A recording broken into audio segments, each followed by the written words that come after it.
Carlo Acutis y la Eucaristía. Carlo Acutis nació el 3 de mayo de 1991 en Londres, donde sus padres se habían mudado temporalmente por motivos de trabajo.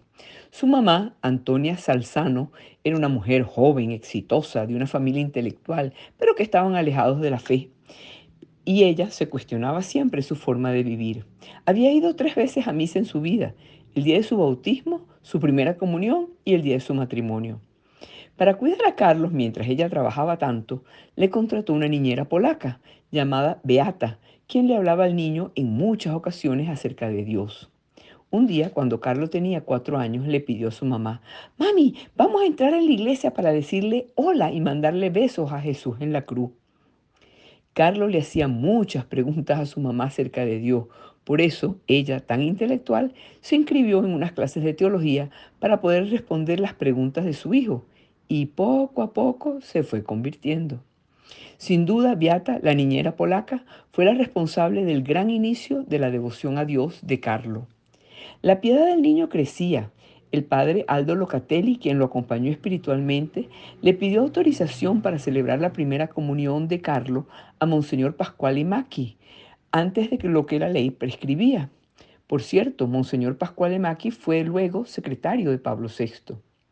Después de interrogar a Carlo, Monseñor Macchi garantizó la madurez y la formación cristiana del niño para recibir el sacramento. Solo le hizo una recomendación a sus padres: que la celebración se desarrollara en un lugar con silencio y recogimiento interior sin distracciones. Así fue como el 16 de junio de 1998, a los 7 años, Carlos recibió el sacramento de la comunión en el monasterio de Bernaga, en Perego, y comenzó su amor a la Eucaristía, a la que llamó mi autopista hacia el cielo.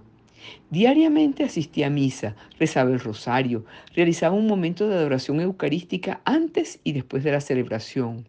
Sus modelos de santidad fueron los pastorcitos de Fátima, Francisco y Jacinta Marta, también Santo Domingo Sabio, San Luis Gonzaga y San Tarcisio. Era muy devoto de la Virgen María, sobre todo en las advocaciones de Fátima y Lourdes.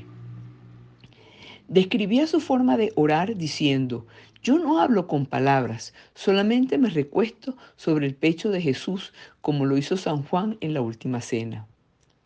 Asistió a la escuela elemental y media de las Hermanas Marcelinas, una congregación dedicada a la instrucción y a la educación cristiana de la juventud que había sido fundada en el siglo XIX. Después, los primeros años de bachillerato los estudió con los jesuitas en el Instituto León XIII en Milán. Carlos era como cualquier adolescente típico. Le encantaba el fútbol, Pokémon, las películas de acción, los animales, pero el mayor amor de Carlos era la Eucaristía. Se sentía más afortunado que cualquiera que hubiera vivido en la época de Cristo, porque decía que para encontrar a Jesús basta entrar a la iglesia, tenemos Jerusalén debajo de casa.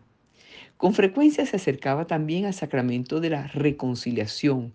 Se confesaba porque consideraba que debía ser como el globo aerostático, que para subir a lo alto necesita descargar peso. Del mismo modo, para elevarse al cielo, el alma necesita quitarse también los pequeños pesos que son los pecados veniales. Carlos estaba convencido de que estando ante Jesús Eucaristía, uno se convierte en santo.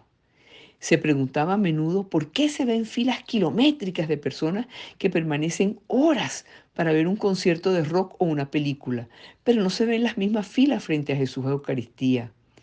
Decía que las personas no se daban cuenta de lo que se pierden, porque si lo hicieran las iglesias estarían tan llenas que sería imposible entrar. En el Santísimo Sacramento, repetía con fervor, Jesús está presente, tal como lo estaba hace 2000 años en la época de los apóstoles, solo que entonces la gente, para verlo, estaba obligada a desplazarse continuamente de un lado al otro, mientras que nosotros somos mucho más afortunados porque lo podemos encontrar en cualquier iglesia cerca de la casa. Carlos era un poco glotón y goloso. Le encantaba comer Nutella y helados. Recuerda que hubo un momento que de comer tanto engordó muchísimo, y esto lo llevó a adquirir un sentido del equilibrio y luchó por aprender a controlarse respecto a los dulces. Es decir, empezó a desarrollar la virtud de la templanza. Por otra parte, le habían regalado un diario que utilizó para su mejora personal, colocando notas sobre su comportamiento. Por ejemplo, cómo me comporto con mis padres, compañeros, profesores. Esto demuestra la lucha que tuvo consigo mismo. Era muy estricto con él mismo.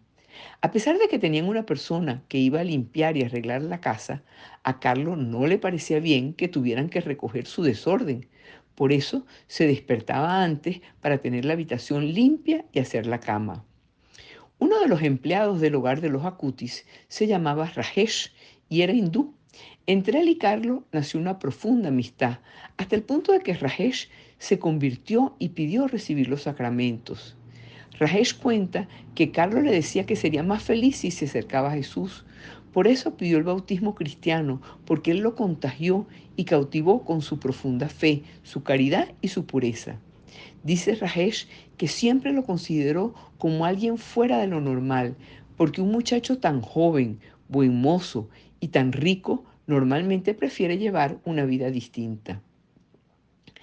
Carlos se afanaba por lograr las cosas sencillas, pequeños detalles que mejoraran la vida de los demás. Se destacó por ser caritativo, generoso con todos. Por ejemplo, con sus primeros ahorros le compró un saco de dormir a un mendigo que siempre veía camino a la misa. En su cuaderno de apuntes personales escribió: la tristeza es dirigir la mirada hacia uno mismo. La felicidad es dirigir la mirada hacia Dios. La conversión no es otra cosa que desviar la mirada desde abajo hacia lo alto. Basta un simple movimiento de ojos. Paralela a la gran labor entre sus compañeros, Carlos tenía que luchar por una tendencia natural a hacerse el payaso y hacer reír a los compañeros de clase, incluso a los profesores. Pero se daba cuenta de que esto molestaba en muchas ocasiones, de modo que se esforzó por mejorar este aspecto también. A veces decía: ¿de qué sirve ganar 1000 batallas si no puedes vencer tus propias pasiones? La verdadera batalla tiene lugar dentro de nosotros mismos. Sobre el tema de la castidad, la madre cuenta como Carlos tenía muchas muchachas enamoradas de él.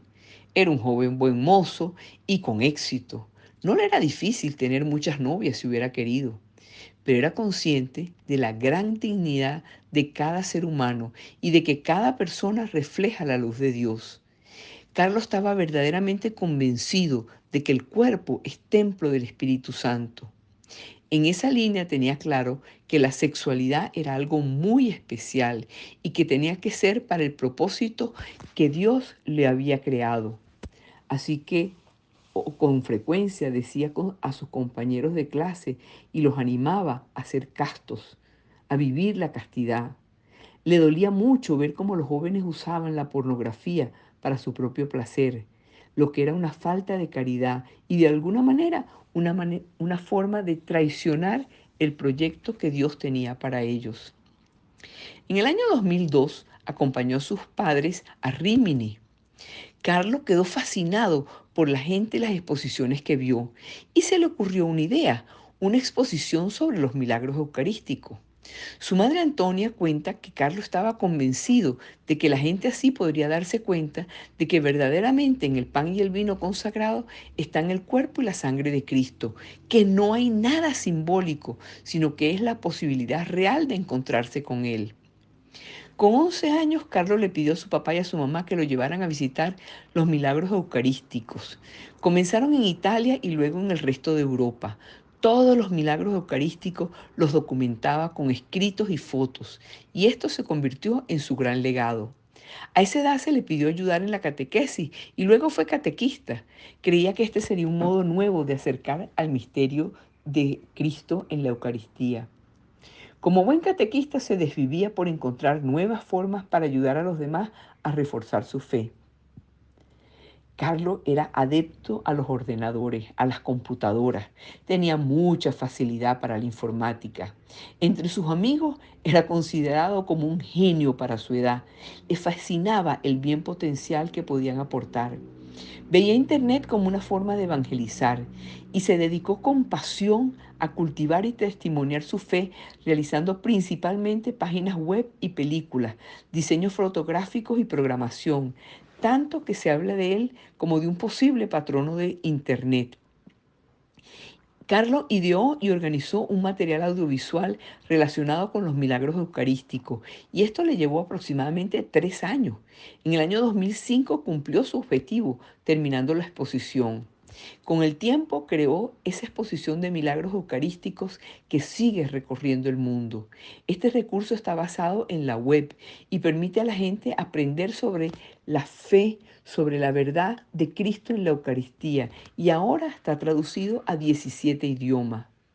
Los efectos espirituales de esta exposición han sido imprevisibles. Actualmente podemos afirmar que la exposición se ha celebrado en los 5 continentes. Solamente en los Estados Unidos ha sido recibida por millares de parroquias y más de 100 universidades. Además ha sido promocionada por algunas conferencias episcopales, entre ellas la filipina, argentina, vietnamita. Incluso ha estado en China y en Indonesia. Importantes basílicas y santuarios han acogido también la exposición de Carlos, así como por ejemplo el Santuario de la Guadalupe y el Santuario de Fátima.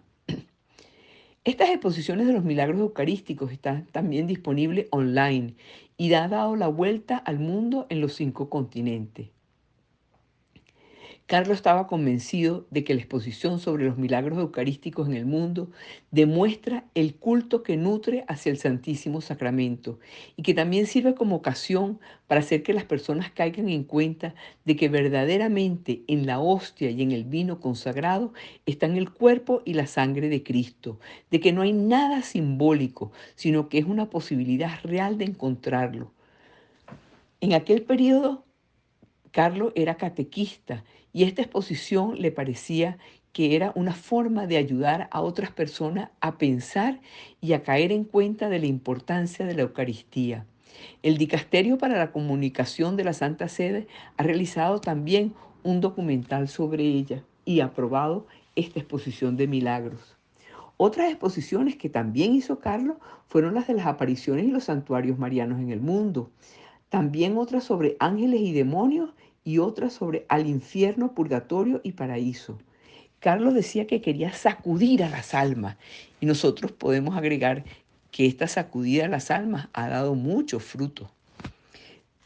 Carlos estaba siempre pendiente de llevar a las personas a Dios en cada uno de los momentos. Y estuvo muy ligado a Fátima y en particular a la aparición del ángel de Fátima, precedente a las apariciones de la Virgen, con su llamado a vivir una vida virtuosa y a reparar las ofensas de la Eucaristía. A Carlos le había impresionado también la frase de la Virgen del 19 de agosto en la que dice que muchas almas van al infierno porque no hay quien rece y se sacrifique por ellas. Frase que para él se convirtió en una especie de obsesión, tanto que por ser pequeña ofrecía pequeñas penitencias a la Virgen pensando en las almas del purgatorio. Cuando visitó Fátima, también visitó el milagro eucarístico de Santarém, el segundo milagro más importante de la historia, el cual desde 1247 sangra 2 veces al año y ha sido estudiado por científicos a petición del Papa Juan Pablo II, comprobando que es sangre viva con las mismas características de la sábana santa y del primer milagro eucarístico que ocurrió en Lanciano, en Italia. La Eucaristía fue el alimento que nutrió día a día la vida tan fecunda de Carlos. En ese espacio de encuentro en el amor con Jesús era de donde brotaba su fuerza para buscar la meta, para buscar el infinito y sacar la mejor versión de sí misma. La frase de Carlos que se ha hecho muy popular es: todos nacen como originales, pero muchos mueren como fotocopias. Y él decía, si nos ponemos delante del sol, nos ponemos morenos, pero cuando nos ponemos delante de Jesús en la Eucaristía, nos convertimos en santos. Hay que resaltar en Carlos también su gran espíritu caritativo hacia el prójimo, empezando por sus padres, pero también por los pobres, los ancianos abandonados, los marginados, los sin techo, a los cuales donaba de formas diversas los ahorros de la paga semanal. En el barrio era conocido por todos y había entablado amistad con varios porteros, muchos de los cuales eran inmigrantes de religión musulmana o hinduista, a los que no tenía miedo de hablar de sí mismo y de su fe. Entre otros de sus secretos especialísimos para alcanzar rápidamente la meta de la santidad, además de la misa, el rosario, la visita diaria del Santísimo Sacramento, Carlos le sugería a sus amigos la necesidad de desear con todo el corazón la santidad. Y si aún no la deseas, tienes que pedirla con insistencia. Y aconsejaba leer cada día un pasaje de la Sagrada Escritura, confesarse semanalmente, también pedir por los pecados veniales, hacer ofrenda y propósitos al Señor y a la Virgen para ayudar a los demás y pedir continuamente ayuda al ángel de la guarda que tiene que convertirse en tu mejor amigo. En su cuaderno había escrito: esa mirada dirigida hacia uno mismo produce tristeza, pero la mirada dirigida hacia Dios produce felicidad. La conversión no es sino desplazar la mirada. Carlos decía, nuestra meta debe ser el infinito, no lo finito. El infinito es nuestra patria. Desde siempre el cielo está esperándonos. Suya es la frase que repetimos: todos nacen como originales, muchos mueren como fotocopias.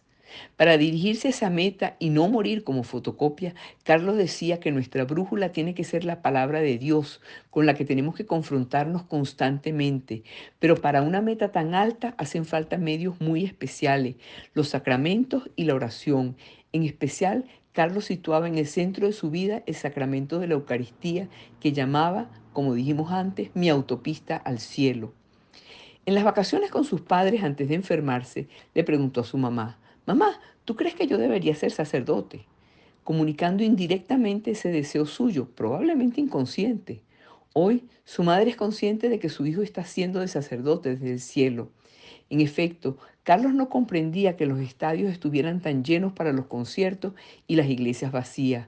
Repetía que antes o después sus compañeros comprenderían que de verdad vale la pena ofrecer la vida por Cristo y probablemente está intercediendo por eso desde lo alto. Carlos mostró a todos que las redes sociales se pueden usar de modo lícito y muy responsable para el bien de la comunidad y del crecimiento personal. Considera que cualquier medio es útil para anunciar al mundo la salvación. Hay algo muy oscuro en Internet, pero eso puede ser transformado si la tecnología es usada para un buen propósito. Carlos lo hizo para evangelizar y es un gran signo de esperanza. Carlos atraía mucho a sus compañeros de colegio que se encontraban bien junto a él, a pesar de que no era una persona que le gustaran las modas. Es más, los invitaba muchas veces a ir juntos a misa y a reconciliarse con el Señor. Carlos decía a sus amigos que para ellos también había un propósito especial de Dios desde la eternidad y que ellos también podían hacer mucho más de lo que él hizo. Ustedes pueden ser santos porque para eso es a lo que Dios nos ha destinado.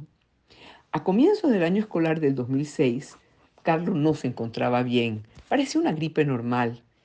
Al entrar en el hospital, le dijo a su mamá: mamá, de aquí ya no salgo. Efectivamente, se le diagnosticó una de las peores leucemias de tipo M3. En la cama del hospital, consciente de que su vida estaba llegando a su fin, le dijo a su papá y a su mamá: ofrezco al Señor los sufrimientos que tendré que padecer por el Papa y por la Iglesia, para no ir al purgatorio e ir derecho al paraíso. Amigos, estos sufrimientos le llegaron. Él vivió con el pensamiento dirigido a quien consideraba que seguramente estaría peor que él. Carlos le dijo a su mamá: mamá, no tengas miedo, porque con la encarnación de Jesús la muerte se convirtió en vida. No hay que huir, en la vida eterna nos espera algo extraordinario.